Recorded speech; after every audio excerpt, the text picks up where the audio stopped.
새해 첫 촬영이니만큼 먼저 저희 구독자 소대장님분들 새해 복 많이 받으시고요. 2021년에도 미친듯이 파이팅 하시길 바랍니다. 새해 첫 영상으로요, 어떤 이야기를 할까 하다가 결국에는 돈 얘기를 빼놓을 수 없는 것 같더라고요. 부동산을 시작으로 해서 주식, 비트코인까지 모든 자산들이 미친듯이 상승하고 있죠. 모든 자산들이 이렇게 올라가고 있는데 나만 제자리인 것 같은 상대적 박탈감, 그리고 나는 왜 이때 과감하게 들어가지 못했을까 하는 후회, 이런 것들로요 너무나 힘든 한 해였으니까요. 그리고 앞으로도 계속 지속되고 있고요. 한순간에 거지가 된 것 같다라는 벼락 거지라는 신조어가 생길 정도니까요. 지금 2020년 그리고 21년은 정말 모두에게 힘든 한 해인 것 같아요. 저 같은 경우에는 부동산, 주식 전부 다 하고 있는데요. 다른 것들은 다 엄청난 상승률을 보여주고 있는데 내 것만 계속 그 자리 그대로인 것 같은 이런 상대적 박탈감이 너무 저를 힘들게 하더라고요. 저의 경우에는 매달 수천만 원의 돈을 버는 소득 구간 상위 1%인데도 불구하고 이런 생각을 할 정도니 보통 소득 구간에 있으신 분들은요 지금 얼마나 힘든 시기일까 어렴풋이 짐작은 되는 정말 최악의 경제 상황입니다. 그래서 오늘 준비한 내용은요, 우리가 비록 재테크로는 많은 돈을 벌지 못했지만 내 일에 있어서 많은 돈을 벌자, 이런 영상을 준비했고요. 일본 최고 대부호가 얘기하는 나도 모르게 저절로 돈이 벌리는 부자들의 말투에 대해서 한번 이야기해 볼게요.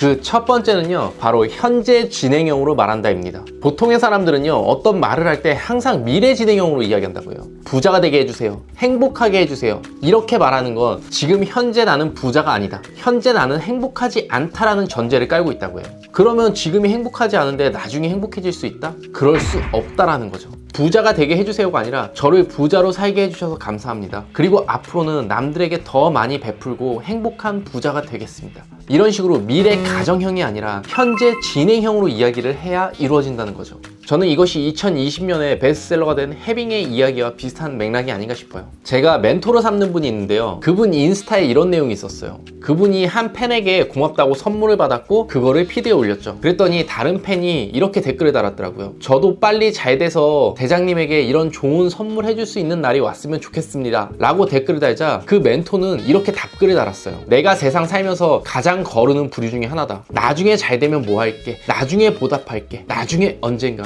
이런 것들은 미래의 생색을 땡겨서 쓰는 사람이다. 할 사람들은 현재 하고 산다. 나중에 보답하겠다는 자신의 팬에게 이런 쓴소리로 댓글을 달았습니다. 보통의 사람 같으면 말씀만이라도 감사합니다, 이런 식으로 팬 관리를 위해서 좋은 멘트를 달았을 텐데 말이죠. 참 대단한 사람이죠. 그런데 저는 이 얘기에 너무나 공감했어요. 너무나 많은 사람들이 미래 가정형 속의 세상을 살아요. 현재의 삶에 충실한 게 아니라 뭐든지 미래를 가정합니다. 나중에, 언젠간, 다음에, 모든 게 이런 식이에요. 전형적인 패배자들의 마인드죠. 한 예시로 제가 예전에 인스타에 저희 어머니께 용돈 보내드린 거를 올린 적이 있었어요. 그런데 어떤 사람들은요, 저도 대장님처럼 돈 많이 벌어서 부모님께 이렇게 용돈 많이 드리는 날이 왔으면 좋겠어요 라고 이야기하고요, 어떤 사람들은요, 비록 금액은 소액이지만 지금 저도 바로 어머니께 얼마 붙여드렸어요, 이런 사람들이 있더라고요. 현재를 사는 사람과 미래의 가정 속에 사는 사람이죠. 과연 이 둘 중에 누가 잘 될까요? 이거는 말하지 않아도 모두들 아실 거라고 생각합니다. 과거는 현재고 현재는 미래다, 이 말을 모르시는 분들은 없을 거예요. 우리 현재의 삶에 충실하자고요. 미래의 가정, 환상 속에서 살지 말고요. 그리고 두 번째는요, 똥을 뿌리지 말고 꽃을 뿌려라입니다. 부정의 말은 똥이고 긍정의 말은 꽃이다. 인간관계가 꼬이는 가장 1번이 말 때문이라고 해요. 밑도 끝도 없이 부정적인 말, 남들을 디스하는 말, 힘 빠지는 말, 혐오스럽고 쌍스러운 말 하지 말자고요. 입에서 똥을 뿌리는 사람을 좋아하는 사람이 세상 어디 있겠어요. 그게 멋있다고 착각도 하지 말고 이게 나다운 거라고도 얘기하지 말자고요. 언제 어디서건 긍정적인 말, 활기찬 말들만 하고요. 사람들을 만났을 때는 칭찬으로 시작해서 칭찬으로 끝내자고요. 만나자마자 야, 너 옷꼬라지가 그게 뭐냐? 이렇게 말하는 사람이랑 야, 오늘 센스 좋다? 이렇게 말하는 사람이랑 누굴 더 좋아하게 되겠어요? 현재 사회에서 혼자 살아간다라는 건 아예 불가능한 일이잖아요. 그러면 사람들을 만났을 때 밝은 에너지와 좋은 말을 내뱉는 사람을 싫어하는 사람은 세상 어디에도 없을 테니까 말이죠. 그리고 세 번째는요, 아침에 일어나서 잠들기 전까지 끊임없이 감사하다고 말해라. 저는 무교지만 매일 잠들기 전에 하는 게요, 오늘도 저에게 이렇게 행복한 삶을 살게 해주셔서 너무나 감사합니다, 오늘도 이렇게 따뜻한 따뜻한 곳에서 잘 수 있게 해주셔서 너무나 감사합니다. 내일도 열심히 일할 수 있게 할 일을 주셔서 너무나 감사합니다. 이렇게 꼭 기도를 하고 자거든요. 술 취해서 나도 모르게 잠들기 전에는요, 매일 이렇게 기도를 하고 잡니다. 누구한테 기도를 하는지도 몰라요. 그냥 하는 거예요. 그리고 이게 몇 년 동안 계속 되풀이되어 온 저의 습관이고요.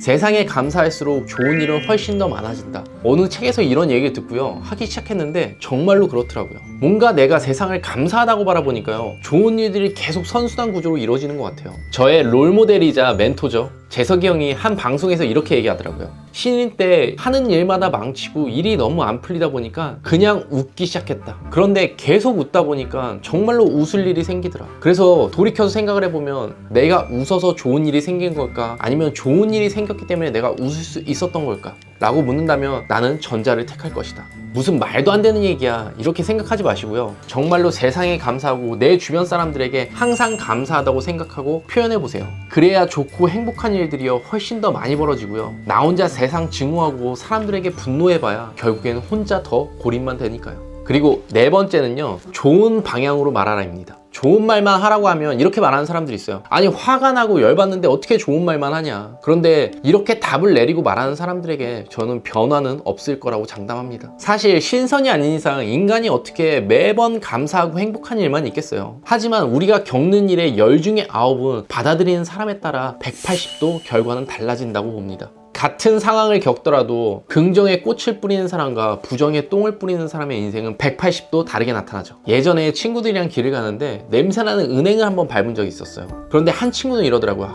씨 짜증나 하면서 바닥에다가 신발을 빡빡빡 치더라고요. 그런데 한 친구는요, 에이 야 잘됐어, 이참에 운동화나 한번 빨자, 이렇게 좋은 식으로 받아들이더라고요. 저는 그때 굉장히 놀랐거든요. 아, 똑같은 상황이고 똑같은 친구들인데도 이 상황을 이렇게 다르게 받아들일 수 있구나. 저의 친구라서 제가 어떻게 이야기할 수는 없지만 그 둘의 10배 이상 차이 나는 연봉만큼이나 그 상황을 받아들이는 결과가 180도 다르더라고요. 저는 이 말을 이렇게 정리하고 싶어요. 세상 모든 일은 받아들이기 나름이다. 그리고 대안이 없는 비판은 인생의 낭비다 라고 말이죠. 다섯 번째는 구체적으로 말하라입니다.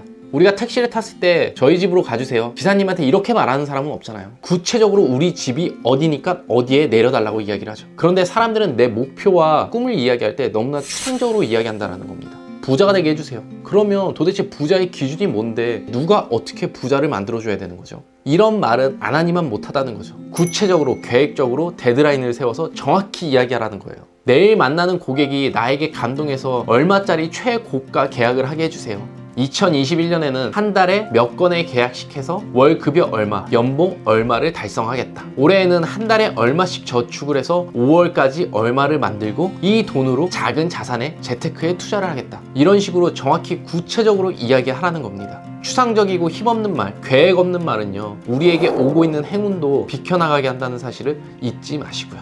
여섯 번째는요, 확신으로 말하라입니다. 실패하면 어떡하지? 내가 이걸 할 수 있을까? 난 나이가 많은데 될까? 나는 머리가 나쁜데 될까? 이런 식으로 의문을 갖고 확신 없이 말하지 말라라 이거예요. 많은 사람들이 이런 식으로 자신이 없는 이유, 실패를 해야 되는 이유를 만들고요, 실패를 정당화하려고 합니다. 저희 회사에서 만든 키링이 있는데요, 거기에는 이렇게 써 있어요. 해내야 하는 이유, 할 수 있는 방법. 저는 이것만 생각합니다. 내가 실패해야 하는 이유를 찾지 않아요. 확신에 가득 차 있어야 에너지와 열정이 솟아나고요, 내 꿈과 목표를 이룰 수 있는 거죠. 우리나라 기적의 아이콘인 펜싱 금메달리스트 박상현 선수가 있죠. 1점만 잃어도 지는 상황, 모두가 더 이상 그에게 희망은 없다고 생각했습니다. 이미 게임은 끝났다라고 생각했죠. 하지만 관중석에서 할 수 있다라는 외침이 들려왔고요, 그 선수는 계속해서 혼자서 입으로 할 수 있다, 할 수 있다, 할 수 있다를 되뇌이기 시작합니다. 그리고는 결국 대역전극을 이뤄냈고요, 금메달리스트가 되었죠.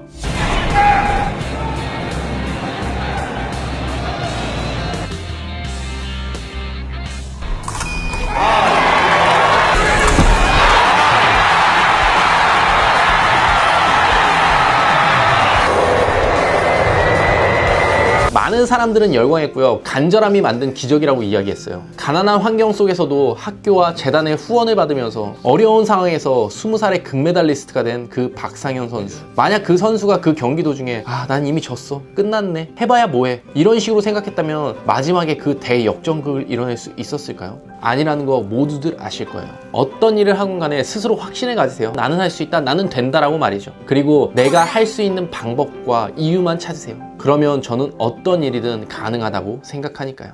마지막 7번째는요. 기적은 누구에게나 찾아온다입니다. 제가 제일 싫어하는 부류가 뭔지 아세요? 뭔가를 하려고 하면 야 그게 쉽냐? 어려워 현실적으로 이런 식으로 부정의 말을 쏟아내는 사람들이에요. 그러면서 그 사람들이 꼭 하는 이야기가 널 위해서야. 현실적으로 한 이야기를 너무 많이 하거든요. 내가 널 예뻐하는 거 알잖아. 이게 다 널 위해서 그러는 거야. 다 널 위해 그러는 거야 해서 깼어요. 제가 지금까지 살면서 얻은 교훈 중에 하나가 누군가가 널 위한다면 힘든 걸 강요한다면 그건 사기란 거예요. 왜 그 사람의 무능력한 현실을 나에게 갖고 오는지 모르겠어요. 제가 좋아하는 말 중에 하나가 이겁니다. 불가능은 없다. 무능력한 사람만 있을 뿐이지. 나 역시 사람들에게 이런 부정적인 말, 내 현실을 그 사람에게 적용시키지도 마시고요. 다른 사람이 적용시키는 현실을 받아들이지도 마세요. 우리의 인생은 내 자신의 것이니까요. 그리고 정말 재밌는 게 어느 조직에 가건 꼭 하위층이나 중간 계층에 있는 사람들이 꼭 쓸데없는 조언도 너무나 많이 해요. 탑 클래스에 있는 사람들은 조용한데 말이죠. 그리고 그 사람들의 잘못된 조언을 믿고 따라가는 사람들도 너무나 많고요. 저는 이것이 실패의 악순환 구조라고 생각하는 사람입니다.